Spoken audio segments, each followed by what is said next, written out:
Oh, you got it, Philip. Awesome. So I will pass the mic to Mark. Oh, tongue twister. Mark, thank you so much for being here today.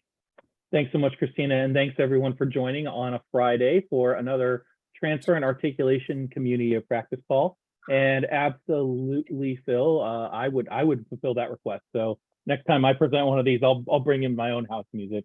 But you said chill house, so we'll see what we think about that. So welcome again, everyone. Just wanted to give you kind of a frame of reference for the transfer and articulation community of practice.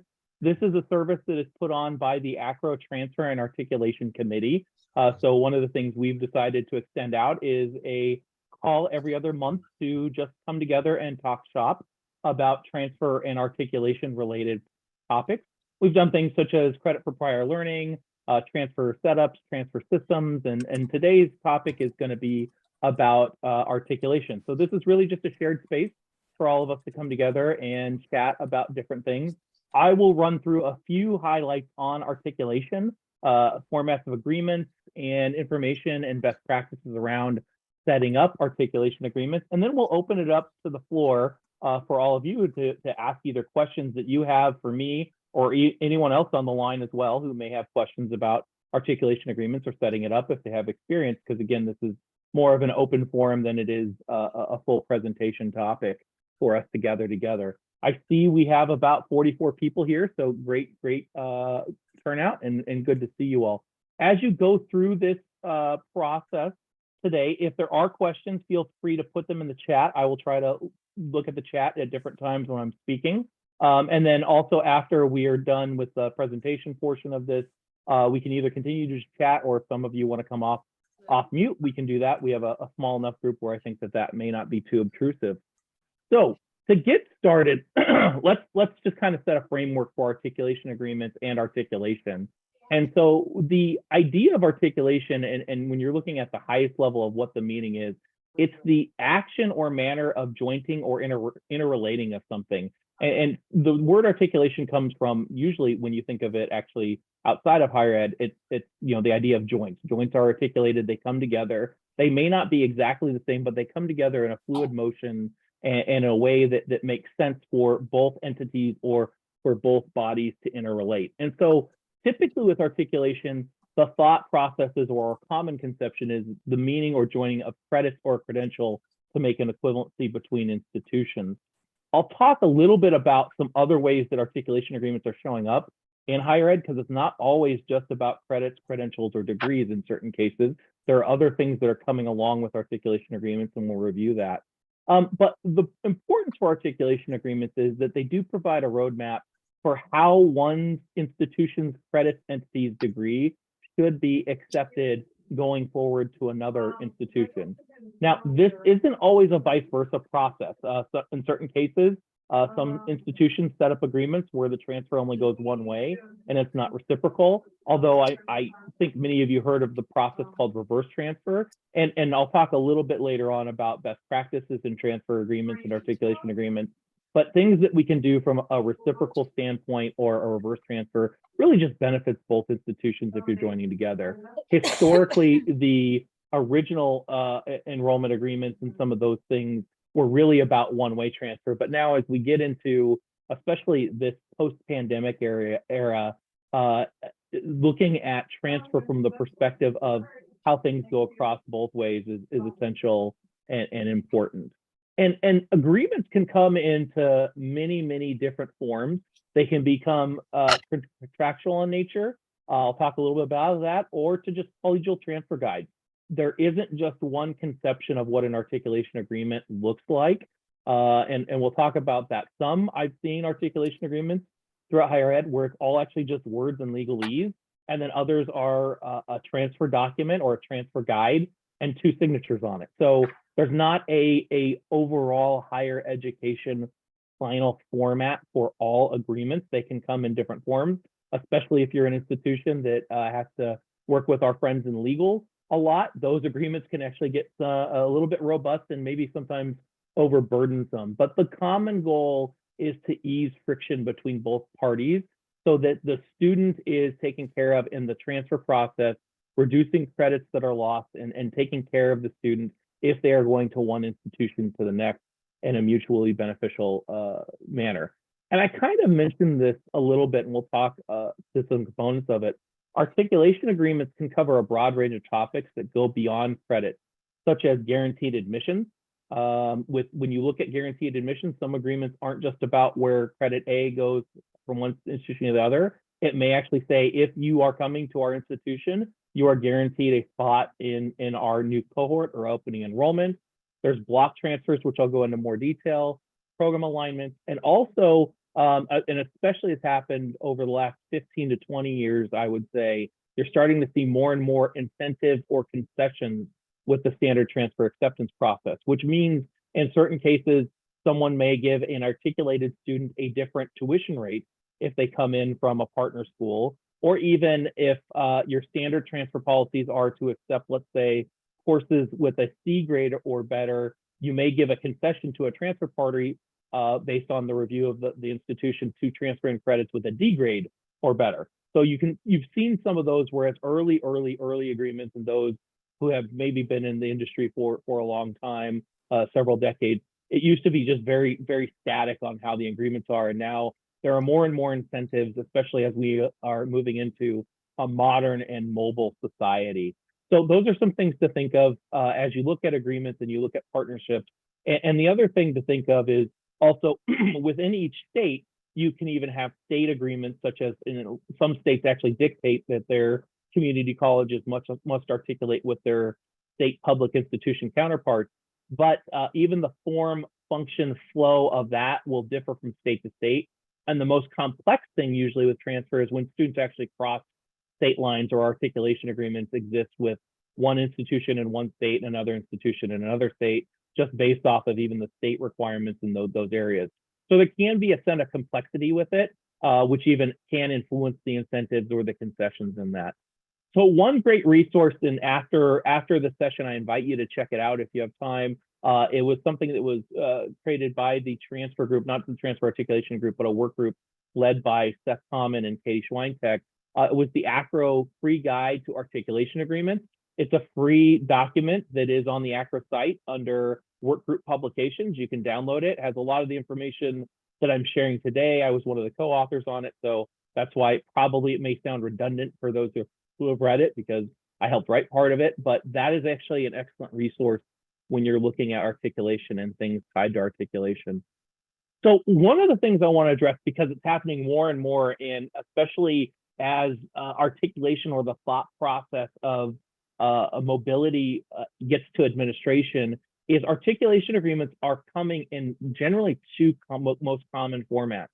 One is the articulation agreement itself, which most of us probably are most familiar with. Usually it is a long form document that reads very legalese. It usually says, whereas ... institution A would like to help institution B and vice versa. Lots of items in regards to concessions. And then typically at the very end, there's an appendix that either has program transfer documentation or course transfer documentation.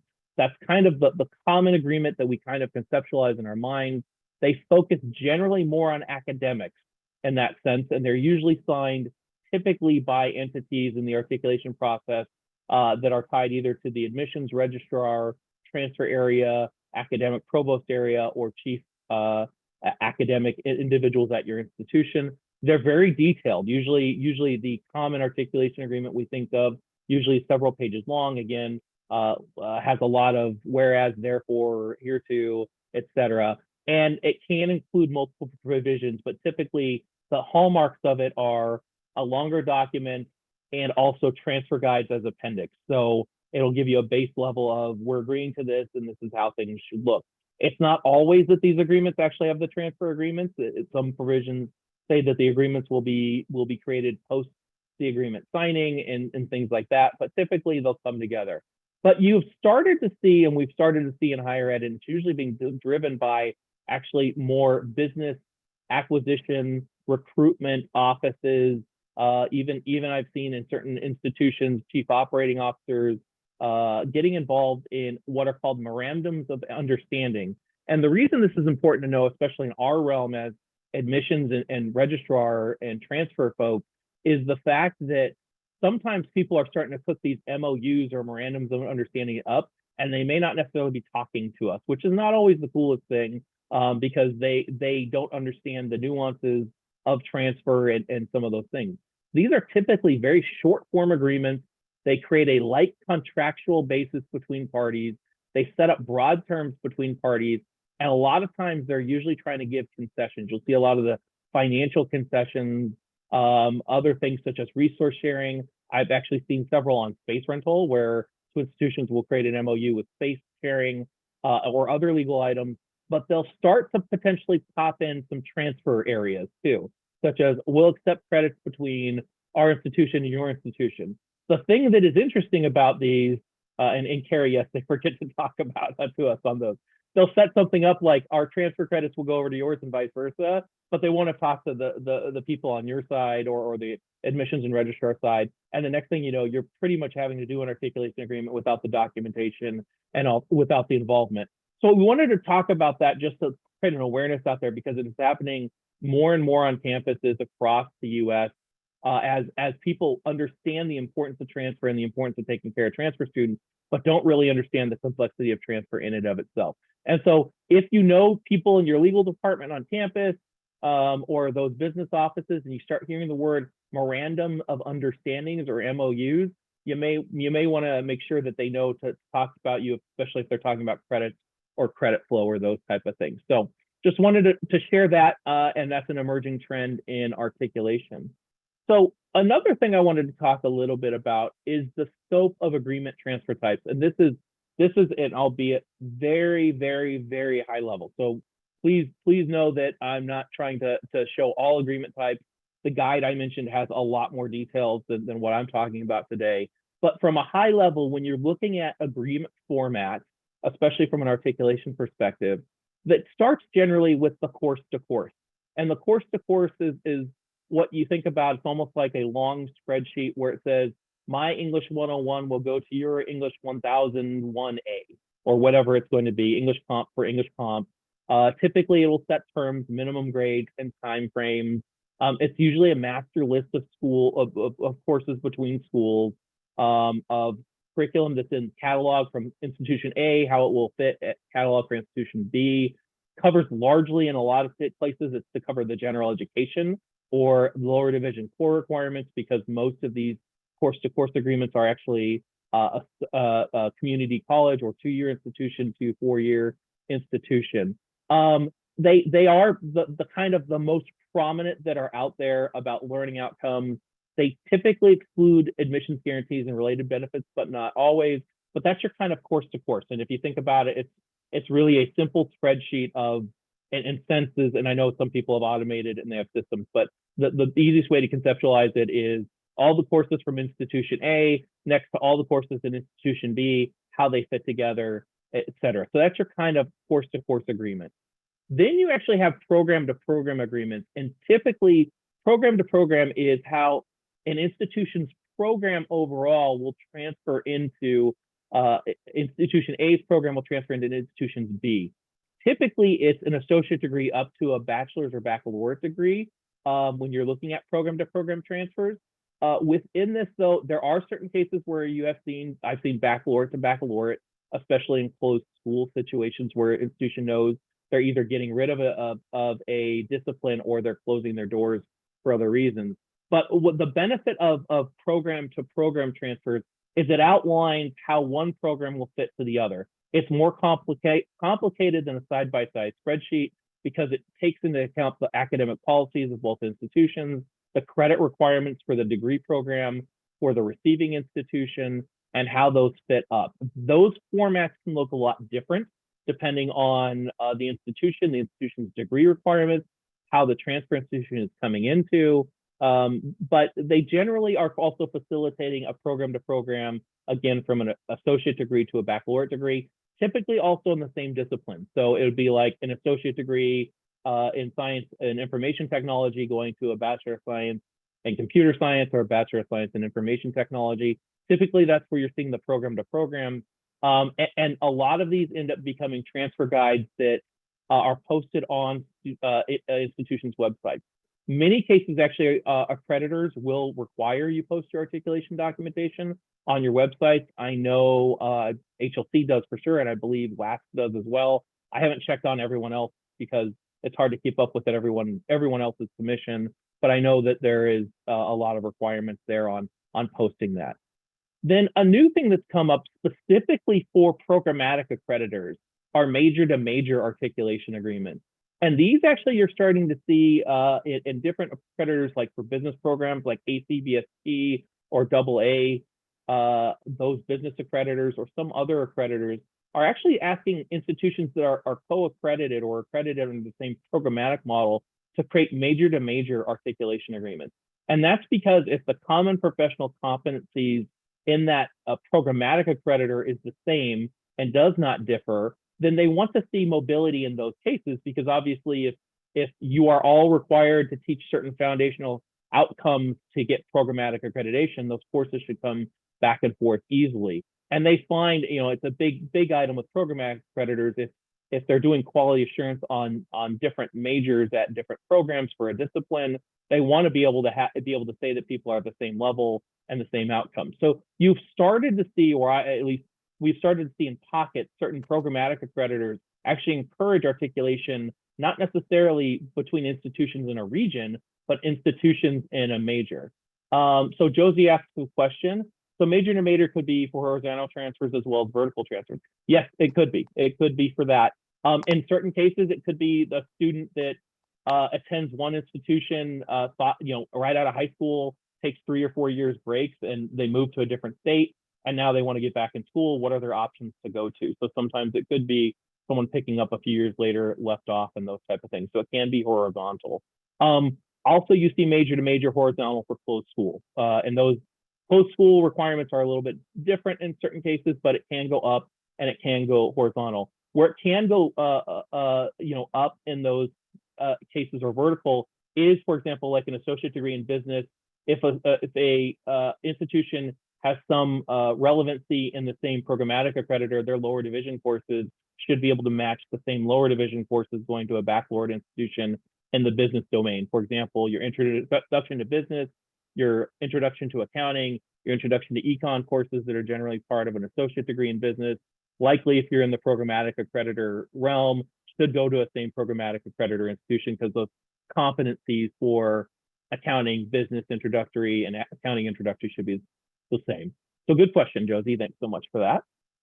And then the other item that are about agreement types are block transfers. And the funny thing is sometimes, in my history at least, and I've been doing higher ed for about 20 years, 21 years in fact, I've said the word block transfer, and some people were like, why would you want to block people from transferring? And I've had to explain, no, it has nothing to do with me blocking people from transferring. It's actually to give students a transfer in a block or a grouping of credits without doing a finite course by course, line by line review. And a lot of times you see this in part of 3+1 agreements, or you see this in 2+2 agreements, where the institution that's receiving the credits won't review every single course on the transcript. They'll look at the fact that you have an associate degree in business, you're coming into our business program, we're going to give you 60 credits lock, stock, and barrel. We're not going to break down every single course requirement because you had to take 60 credits, and our degree has 60 credits, so you're eating up that same amount without having to go through the finite review.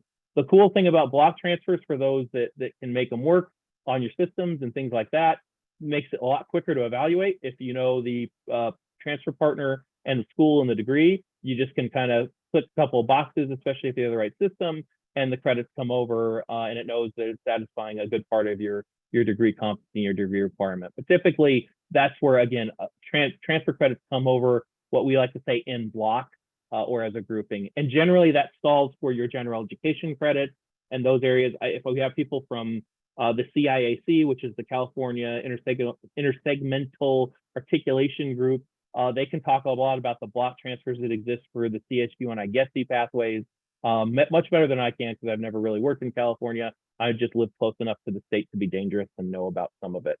So with that being said, I'm going to go and talk a little bit about some best practices in articulation agreements. And so the first best practice in agreements is have a common framework to build agreements from. If you're an institution that is newer to articulation and you haven't done a lot of work building agreements yet, look at either partner or peer institutions and how they've built their framework. And it's one of those kind of borrow brazenly type initiative. If you think it looks good and it works for your institution, share and take that framework to build off of. But you kind of want to know what your baseline competency areas, your baseline needs, what your non-negotiables. Recording in progress.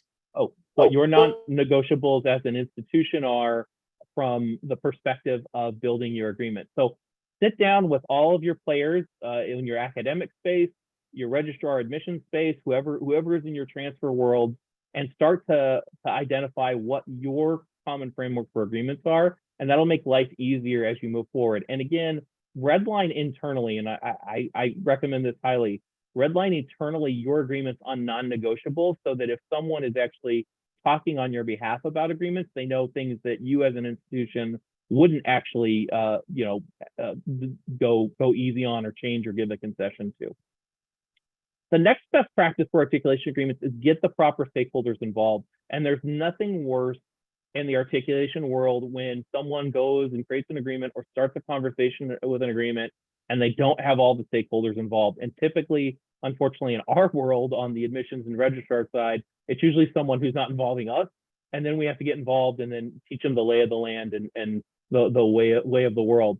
So, but part of that is actually reaching out preemptively too. And if you think people are going to, in your recruitment space or other spaces or business office spaces, are going to want to try to partner with other institutions, let them know about you, let them know the process, and try to get them involved. The agreements are much better when there's much more people behind them and understanding and aware of them. And that also goes on the other side too. When you're working with a partner, if you feel like, and I would encourage you, if you're in a conversation and it feels like you have 4 or 5 of your best articulation transfer people on the phone and they only have one person on their line and they may not be fully well versed in transfer and everything, ask them if we, is there other people we need to get involved? There's a nice way to do that. But in my experience, especially when I was working in our articulation areas at my institution, there would be times where I would go, oh, we have our director of articulation, who's that counterpart? Can we invite them to the call? May make for a rich conversation, and they, my director of articulation can talk to your director and talk shop a little bit. There's a nice way to do that, but there's either way, there's nothing worse than having an agreement signed on behalf of you or getting to the goal line on an agreement that you're trying to get done with and someone saying, oh, our school needs to revisit it and restart the clock. So when it comes to articulation, also start with the most important agreements first and then expand. Typically, this is usually based on locality. A lot of times this is actually driven, especially if you're in state schools or public institutions, it's driven by sometimes even edicts from your state legislator on different things. But you want to look at agreements that make the most sense to benefit your students, both way reciprocally going to the other institution and back the other way from a reverse standpoint. And I always recommend that any new agreement should have reverse transfer put into them. But you want to start there first. A lot of times there may be, well, not a lot of times, that's hyperbole. Many times there could be administrators that will say, I talked to this person at school A, it would be great if you signed an agreement with them. They sound really cool.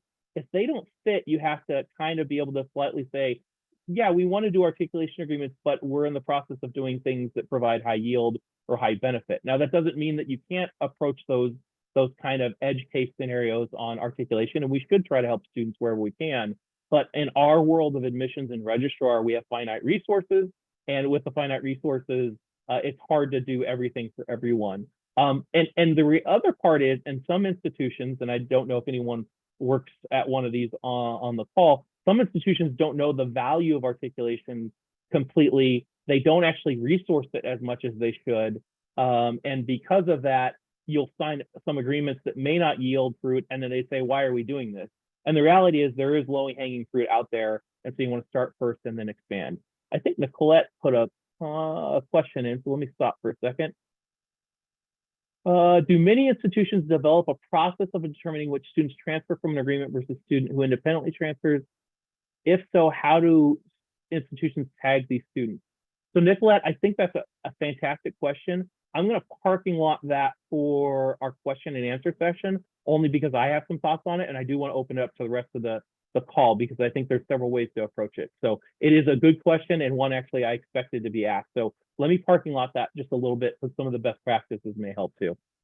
So next, also celebrate agreements and make sure that constituents and populations you serve know about them. One of the things that happens in our busy world with admissions and registrar and transfer is the fact that we're on to the next thing.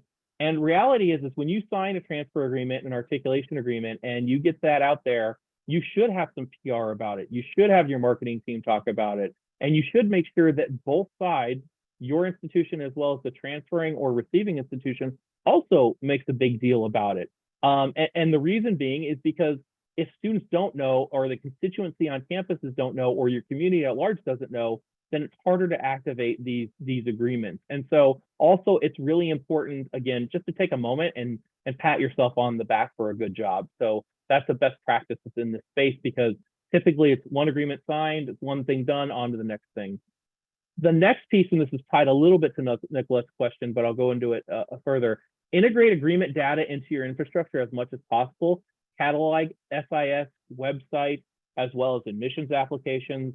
And the reason being is the power of articulation agreements, not only is it to help students with transfer, it's actually the underlying data and the flow and outcomes of students that are transferring from institutions, whether in or out or otherwise, to help you learn about not only your curriculum, your school's efficacy, and other things that are going on in higher ed. And the thing that has happened a lot with articulation agreements, especially because, and for some of you that know me on this call have heard me say this before, I'm not a big fan of how SISs thus far have integrated transfer credit modules because it's not robust enough. And I've mentioned that both to Anthology, Genzabar, and a few others, colleague, about all of their SISs that they have an opportunity there. But the opportunity is actually the data and how it understands where students are coming from, the understanding of how to reuse that data in order to decrease the burden on decisions that will transfer over all the time. Those are type of things that if you can take your agreement data and not leave it in a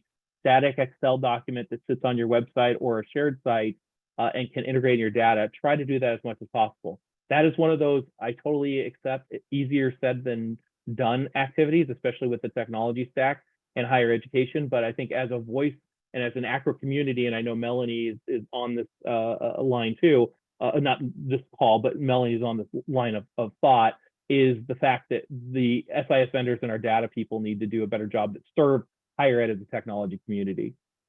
Another best practice is to create a calendar of events and share it with your institution and articulation partners. High volume articulation groups actually know when they have to look at other people's catalogs, the timing on which their program catalogs are published, when timing of new program changes could be made. And so if you know what those are in advance, and you know that you're going to have to require you looking at current agreements, past agreements, et cetera, start to create up a calendar. And the other part where a calendar is really, really important as far as a best practice agreement is the fact is it lets you know how much work you have in front of you. Typically, again, with articulation, there's a lot of interest and vigor in this space, but there's also a lot of work that needs to get done, and we may not all have the resources for it. So when you start putting things on a calendar of, oh, we have to review our partner community colleges, their catalog gets published this time, we have to go look at their agreements, and then these other institutions, and oh, we have to now send our data to our partners, et cetera. You can start to see the scope and size of what you're dealing with, and that can help you either plan or also even ask for more resources if your transfer and articulation groups are getting overburdened. The other part, and it goes back to data, create a foundation of data to share with others concerning the efficacy of agreements and partnerships. And that's, again, tied to some of the questions that Nicolette asked. But if you can create data, not only on outcomes, who's coming, why they're coming, you should ultimately, if you don't know why they're coming, you should hopefully with your SIS stack, and if you can't, make your vendor figure it out and help you with it. Know who's transferring from what institution, when they transferred, whether they're still enrolled, the amount of credits earned and applied. All of these things are really, really important. And also the amount of credits lost. And that's where I talk about earned and applied. A student can transfer in 60 credits that you accept overall or earned, but you may only apply 40. That's really important data, especially on the efficacy agreements, if there's a high delta between the earned and applied areas. And so data is key in this space, and it's an area for growth and opportunity. When it comes to data, and this is another thing that old timers in articulation weren't doing this early on, and now I think we've mostly learned to do this at most institutions. Make sure you're linking agreements to catalog years or some other parameter, because things change at institutions.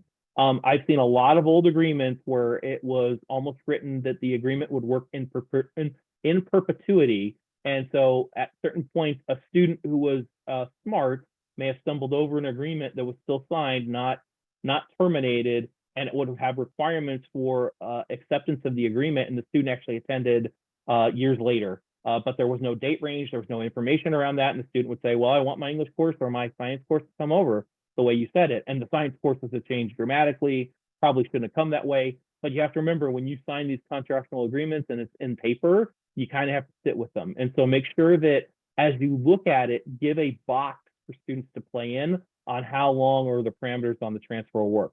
That is very different school to school. Different schools have different ways of managing it, but just make sure that there is some sort of time-bound aspect to your agreements, because I've seen, and I've actually even had consulting opportunities with some schools that missed this point, and it caused troubles. Now, again, I've been in higher ed for 20 years, so I've seen some crazy things, and that's one of them.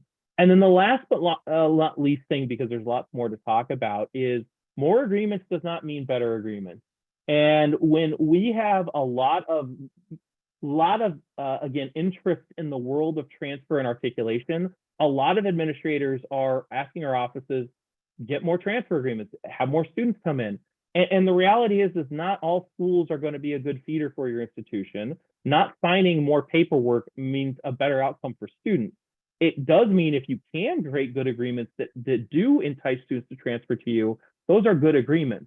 But don't get signatures, and I've seen this in certain cases where institutions that I know of and been a part of at different times have touted, we have X amount of partners. Well, if you have 100 partners, but only 5 schools are transferring to you regularly, how well is the agreement doing from you? And you also have to maintain and manage them. So it really becomes really important to understand the goal in articulation agreement is to help students.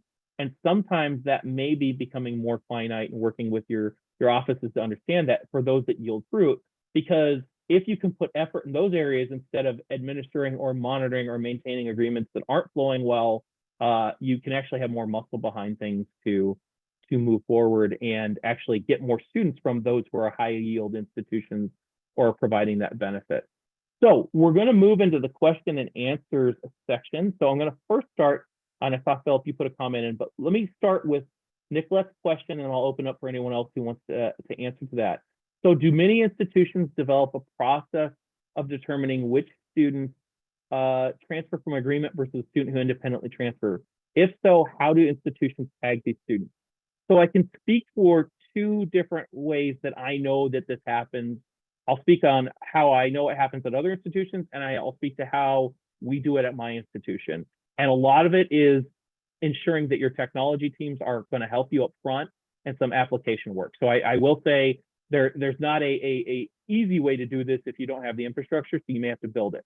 So the first way is that on student applications, which is not a perfect way, and I've seen schools that have done this, they will have a disclaimer on their application or their web app that will say, if you were transferring to us from an articulation agreement and are looking for the pursuant benefits, please click here.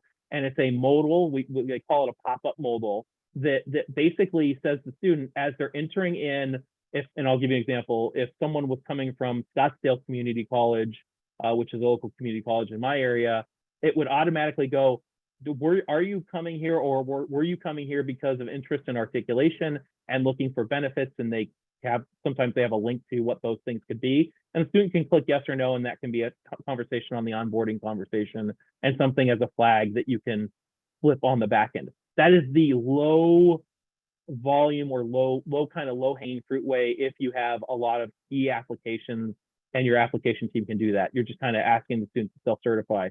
Our end of things, what we typically do is we have actually in our institutional database of, let's say, Scottsdale Community College or Truckee Meadows, which is in Nevada, whatever it's going to be, the community college, we actually have a flag on the institution that says, if a student is transferring to us from this institution within these years, from that perspective, we would say, are you an articulation student? And we'd have a conversation to validate that from that point in time to do those things. So we know who our articulation partners are. We also know the years of the agreement. And so we put that on the institution level. And so when a student transfers into us, we can try to go back and validate that. We also typically will defer to the fact, if they're coming to us within those articulation windows, that they likely heard about us from those ends, and we'll try to extend the benefits to them as much as possible.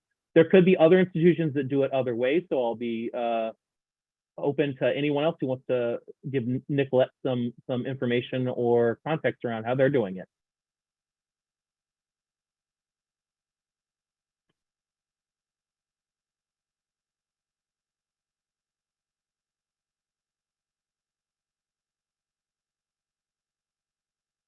Oh, Holly, I think you have your hand up. So, and Philip, actually, I just read Philip. 1 second, Holly. I read Philip's item, and Philip talks about creating a template that asks how the agreement helps advance the university and strategic plan. So, so that may be one way to do it too. Thanks, Philip, for putting that in the chat.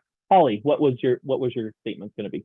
So we do use our student information system to really note those that are coming through our articulation agreements. We make our articulation agreements toward our very difficult BFA programs. And so that way we tag them. We do it on our side, it's manual, because students often don't know when they're applying what any of this means. So we do it all internally. We're still trying to hone it up, but we do have a tag that we created that just says BFA articulation agreement. So. And Holly, can I ask what SIS you're using? Slate. Slate, okay, very good. That's awesome that Slate has that. It's more of a CRM, isn't it? Oh, anyway, okay. acronyms and jargons, there we go. Yeah. Holly, you're saying you tag the students and the individual students in Slate, not the institution? For students coming through and applying to that specific articulation agreement, we do it by student. For our guaranteed admission agreements and the other articulation agreements we have out there that we need to track but don't need to do it as heavily, those are by institution. If that makes sense. Thanks for adding in, Holly. I appreciate that. And Josie for the question. Nicolette, does that help at all, or any other clarifications on that? Just because I think it's an important one, and there's not one silver bullet, unfortunately, on figuring this out. Has anyone found a banner screen that it's good to attach, articulate like an attribute to for like an institution or a major from an institution?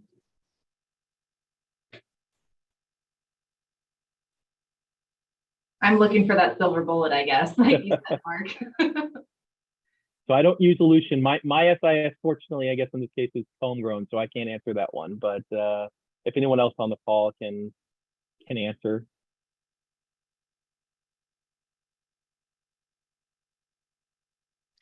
Sometimes I use notes when I'm adding the classes, and I'll see something that says this is also part of an articulation agreement, but that's it. In Shaytrans or Shatater. But mostly the folks that are putting articulation agreements together here have actually not told me about them. So that's very helpful. So, and they're not on the website. And so I know that in the past, quite a long time ago, when they did do that, they didn't actually talk to the transfer evaluator, which is me, about what classes would actually transfer, which they were choosing things like automotive or something like that. And like, it's not going to pertain because it doesn't transfer. So it's nice when they do talk. Communication is very helpful in this world. So thank you so much. Because And then I found that a lot of students don't complete those transfer articulation agreements. Mm-hmm. if it can happen. Lines of communication, yes, everyone's agreeing with you, Carrie. So yes, communication is important, and also students doing all they need to do to complete the agreements are important too. So Absolutely. what other questions do we have about this topic, or anything you want to talk about articulation? And I'll try to answer the best I can or direct traffic in case we have someone who's knowledgeable on the phone.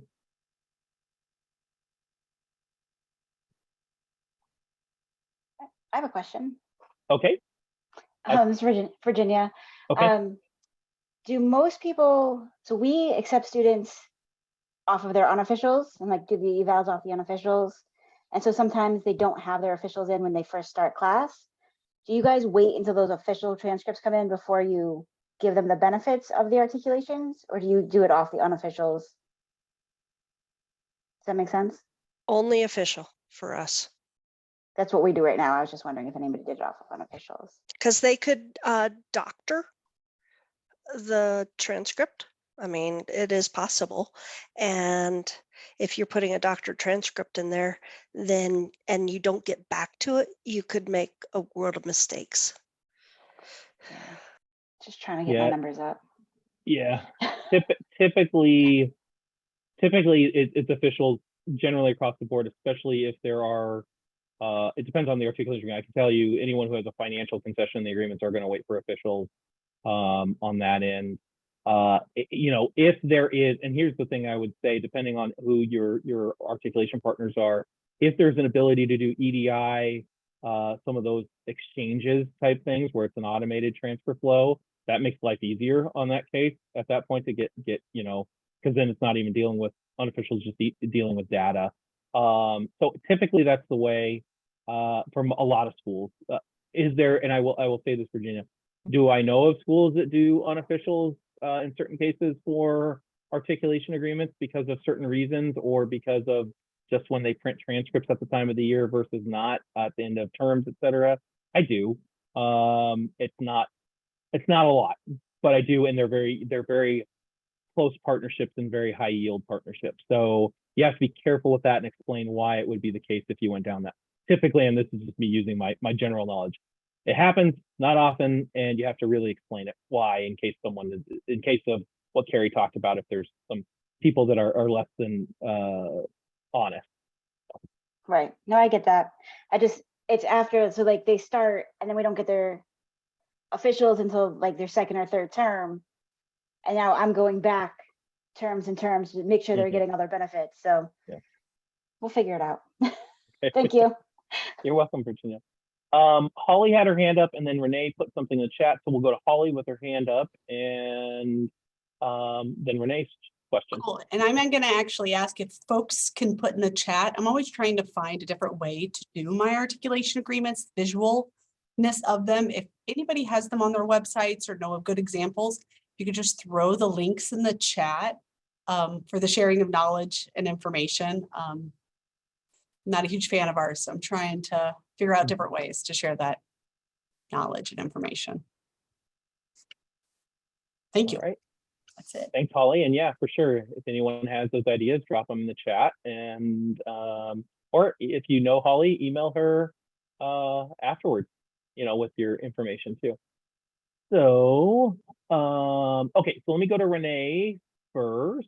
Does anyone have articulation agreements with local high schools to show how AP, dual enrollment courses, probably IB, all those other ones would transfer into your university's bachelor's degree programs? So I will speak from somewhat my world versus, and everyone else can chime in. I personally don't, but they exist and it happens, largely because I work at an institution that serves primarily working adults. However, if there were dual enrolled, I've seen the dual enrolled, especially on AP examination completion, or that they are, it happens, it exists, and there's nothing wrong with it as long as both sides are ensured that the curriculum level or the completion level, typically it's not the AP courses, but the completion of the examinations that will transfer up and provide documentation on that. But people that are probably closer to the traditional quote unquote age student probably can chime in on how they handle you know, secondary transfers to post-secondary institutions at curriculum level.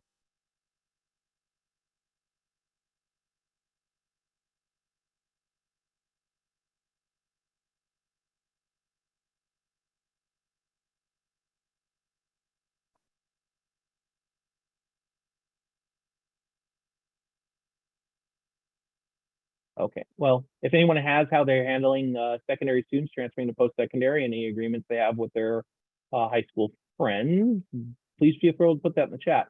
Maureen asked, can I put the article where I wrote their best practice and articulation is? I will do that right now. If someone else wants to ask a question, I will pull up that information and put a link in the chat. 1 second.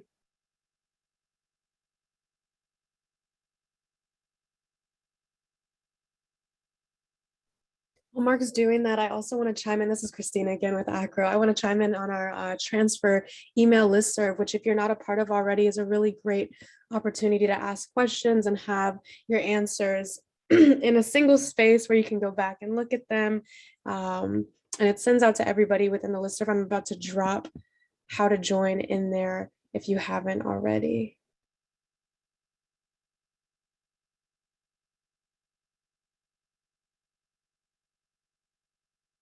Okay. And so I dropped that link in the chat. And again, it's on the ACRO website under work group reports, the free report. There were several authors. I was one of them for it. It gives you a lot of good information that we have. Josie has her hand up. Josie, what's your question? Yeah, about when it comes to block transfer, how are people setting those up in their SIS systems? Like, because it's saying, you know, what's one block should yield for all these courses, you know, being marked off as completed. So how are people doing that in their SIS systems, I guess? Because we do have a block, we do have a pretty much a block agreement where the first 2 years are all done, but we're still going course by course, adding them to student records. So I'm curious if people are doing it differently.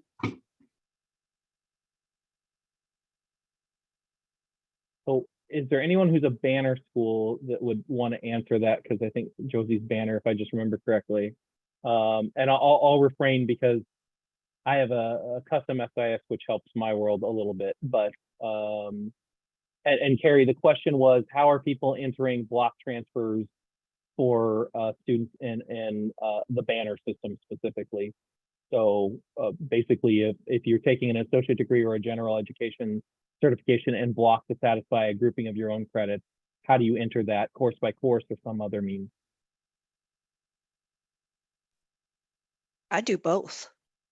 So I do course by course, depending on what that student is going to need if they're going for an additional major. And then I also do blocks where I might put in the school code or the school name. So like Western Colorado University would be WCU, and then I do 4 X's and 1 to 90 credits. And so I'll just build a whole block of credits. That way financial aid can see that amount of credits as well.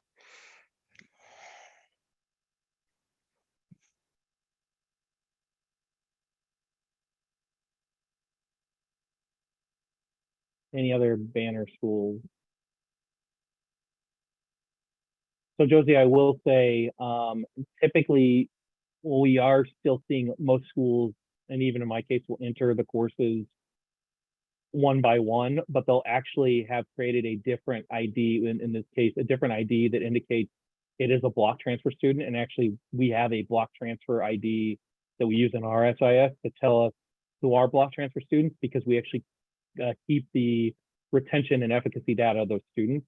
And I can tell you without a doubt, in almost any school that keeps data on this, your block transfer students will retain and complete better than line by line students. It's almost a guarantee. But anyway, the key is, I think, having the data on that. Life is easier if you have a tagged item, like I said, and I think one of the other SISs can do this. I can't remember which one, where you can just have a tagged item where you're saying it's an associate degree in business from XYZ Community College, knocks out 60 credits in your own Bachelor of Science in Business degree or whatever it is. So. Thanks. You're welcome.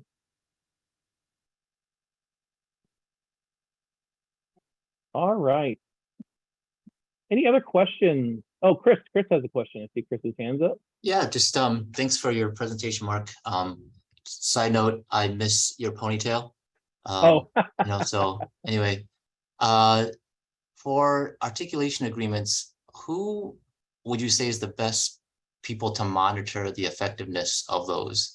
At our institution, it's not handled in my shop, it's in someone else's shop. And I'm not sure, you know, if it's in her bandwidth to monitor those, or if it really should be a partnership, or you have anything, insights on there, or just other on the call?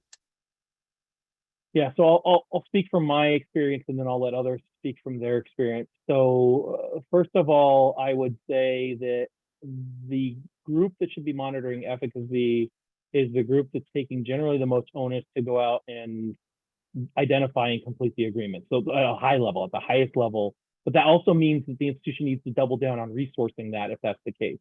Corollary to that, and a lot of institutions are now building business intelligence operations, or business intelligence groups to identify the efficacy of these items.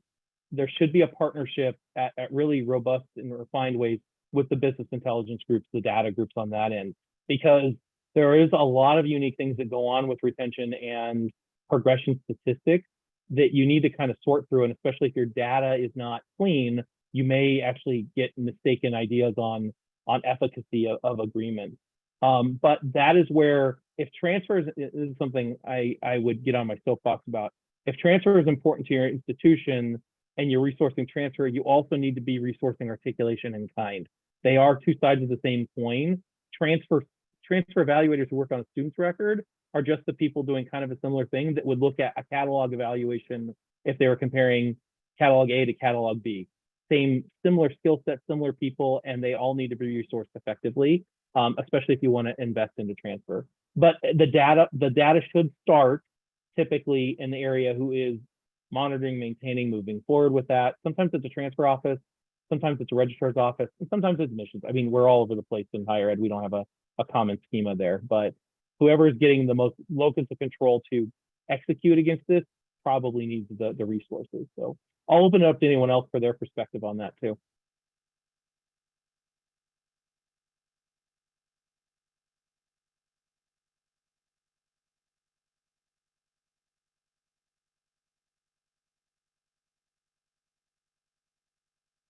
All right, Chris, hopefully that helped a little bit, and thanks for your question. And anything else as we get closer to the end of our time? For anyone who's using data dashboards for their articulation agreements that are public, what would you say you focused on trying to present to the public when they're trying to understand your articulation agreements and what kind of like receiving institution you are?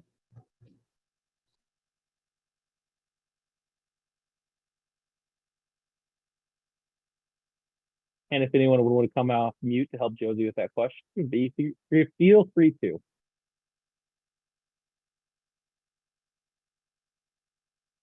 Josie, I have to say that I have never thought of that. Thank you for bringing that up. Huh, I've been stumped.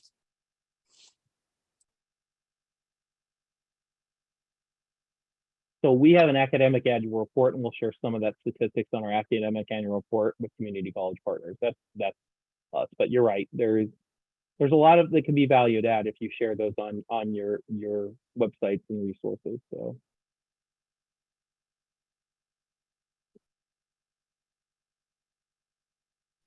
I had a question, but it's a different question if you have a chance, Mark. Or sure, of course. I guess I just want to ask the group, is it's because we get requests a lot to do full catalog articulations, and is that still a thing? Are people still doing that? I mean, you talk about, people power in terms of evaluation and so forth. And so I think we want to be strategic with it, but we hear this a lot, at least at our institution. I just wonder if it's still a common practice, or if people are going more towards like major guides or transfer pathways, or by subjects, or what's best practice out there.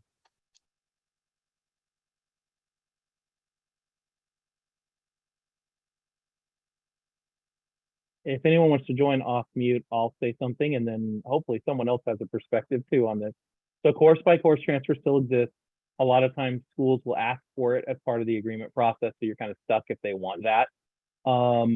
I will say the value in a lot of things ends up becoming program by program because that's how students generally look at things. You're less than 24 credit completer one semester and done out. We'll maybe look at course by course.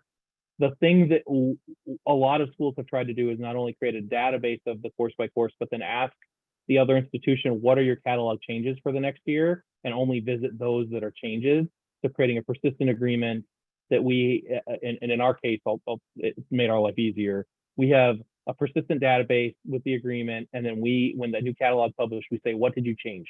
Or what changes were made to your catalog? We can get that information and then we revisit what the changes are from a course by course, or if they removed a course or whatever. And then one of the key things on all of this is having a date range, because all the things change on date.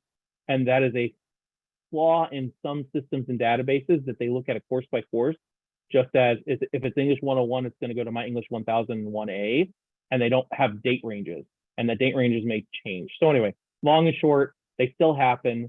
Try to get a database going on and then ask what changed. Because if certain things didn't, if your religion course is the same as your religion course the prior year, and you're still offering it and they're still offering it, it can just be repeated for the next catalog year with a few clicks of the button if you know someone who's good at database management. But it still exists. I would push people towards program to program more often, or major to major, or block transfers, because that's where the value's at, because we want people to be completers. We want them to be completers at their other institution, although there are obviously 40 odd million folks out there with some credits and no credentials. But anyway, that's the long and short. Other perspectives are welcome with the last 2 minutes we have.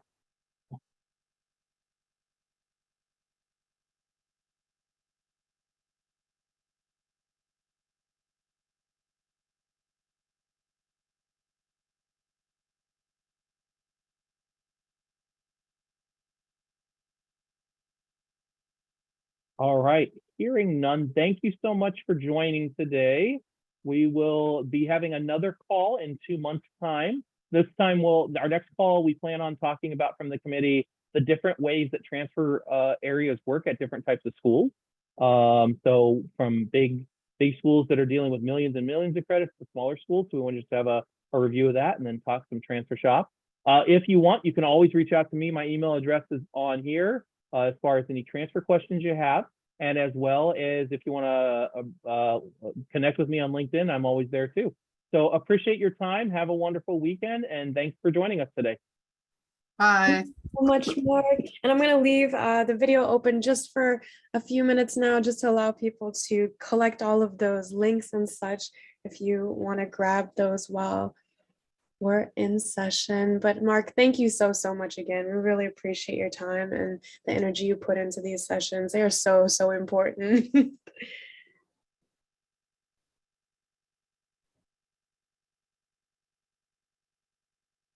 Bye guys, thanks for joining.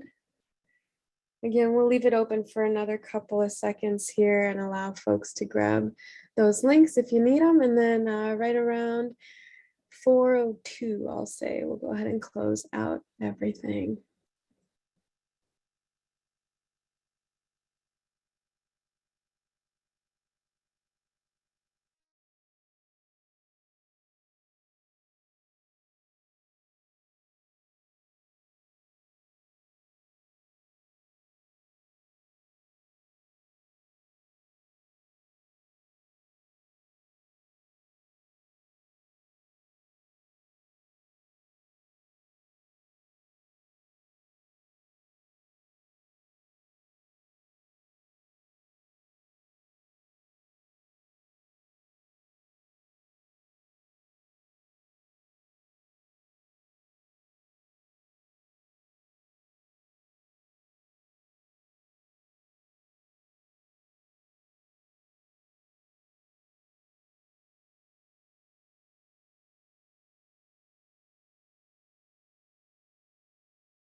Alrighty, guys, I'm gonna go ahead and close out the webinar. If you're still here, thank you so much for being here, and I'm wishing you a fantastic and safe and restful weekend. Thanks again for joining. Take care, guys. Bye-bye.